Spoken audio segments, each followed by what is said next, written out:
আসসালামু আলাইকুম ওয়া রাহমাতুল্লাহি ওয়া বারাকাতুহু।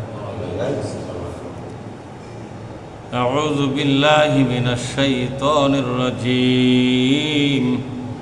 বিসমিল্লাহির রহমানির রহিম। ফালাওলা কানা মিনাল কুরুনি মিন ক্বাবলিকুম উলু বাকিয়াতিন ينهون عن الفساد في الأرض إلا قليلا ممن أنجينا منهم واتبع الذين ظلموا ما أترفوا فيه وكانوا مجرمين. الحمد لله رب العالمين والصلاة والسلام على سيد المرسلين ওয়ালা আলিহি ওয়াসহাবিহি আজমাইন আম্মা বাদ। সম্মানিত ভাইয়েরা, সূরা হুদ 11 নম্বর সূরা কোরআনের সূরা হুদ থেকে আমি 116 নম্বর একটা আয়াত পাঠ করেছি। আসলে এই আয়াতের বাংলা তর্জমা সহ আনুষঙ্গিক আলোচনা আমরা বোঝার চেষ্টা করব। আমার তৌফিকি ইল্লা বিল্লাহ।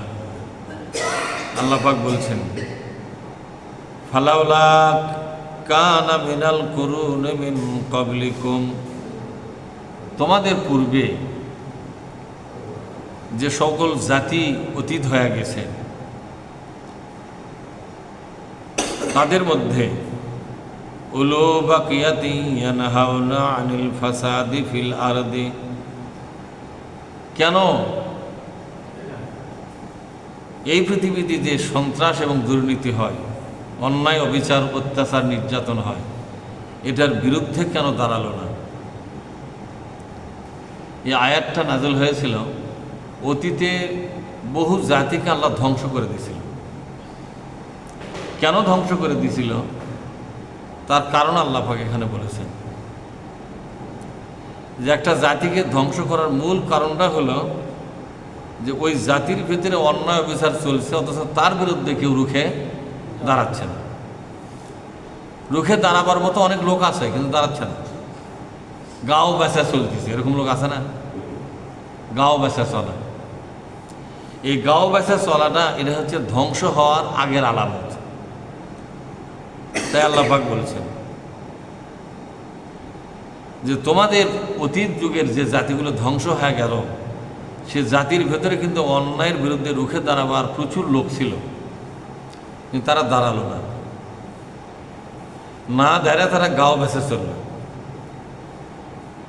তবে ইল্লা কলিলাম মিম্মান আনজাইনা মিনহুম, তবে কিছু সংখ্যক অল্প সংখ্যক মানুষ সরকারি এবং বেসরকারি পর্যায়ের যে দুর্নীতি চলতেছিল, যে অন্যায় অত্যাচার চলতেছিল সমাজ এবং দেশে, এর বিরুদ্ধে প্রতিবাদ করেছিল, তাদের সংখ্যা ছিল খুবই কম।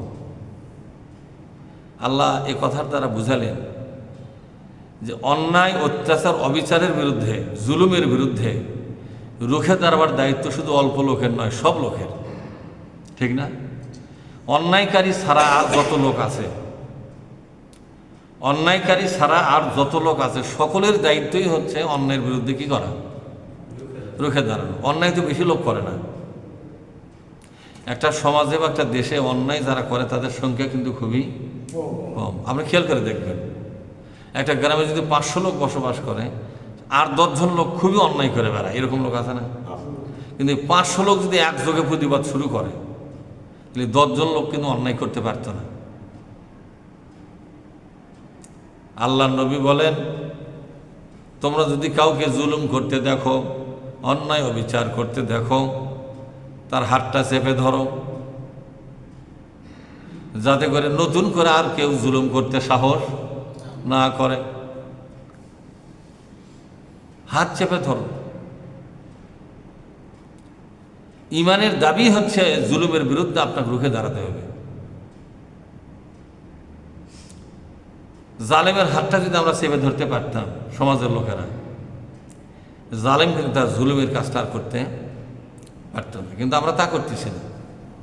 বরং নিজে জান্নাতে যাওয়ার জন্য জান্নাতে যতগুলো কাজ, যে নামাজ, জিকির আজকার, 5 ওয়াক্ত নামাজ, তাহাজ্জুদের নামাজ, দান খয়রাত, মানে যে ইবাদত করতে গেলে কোনো দুশ্মন হবে না, এই ইবাদতগুলো আমরা বাছাই করে নিয়েছি। কথা বুঝতে পারছেন? অন্যায়কারীর হাত পাও যদি চাপে ধরবার চান, তাহলে অন্যায়কারীকে আপনাকে ছাড়বে, তাহলে একটা সংঘাত কিন্তু ওখানে হবে। হবে কিনা? ধরে একটা সংঘাত কিন্তু হবে। আল্লাহ নবী বলেন, কোন ইমানদার যদি অন্যায়ের বিরুদ্ধে রুখে না দাঁড়ায়, অথচ তার সামনে অন্যায় হচ্ছে, অন্যায়ের বিরুদ্ধে কথা যদি না বলে, আল্লাহ পাক ওই ইমানদারের ইমানটাকে নষ্ট করে দিবে, বাতিল করে দিবে। ওই ইমানদারের কোনো আমল আল্লাহর দরবারে আর কবুল হবে না। নাউজুবিল্লাহ। তাহলে নিজে বাঁচার জন্য আপনি যত ইবাদত করলেন, সে ইবাদত তো মূল্যহীন হয়ে গেল। কি হয়ে গেল বলেন? এই কথাটা কিন্তু আমরা বারবার বুঝাচ্ছি।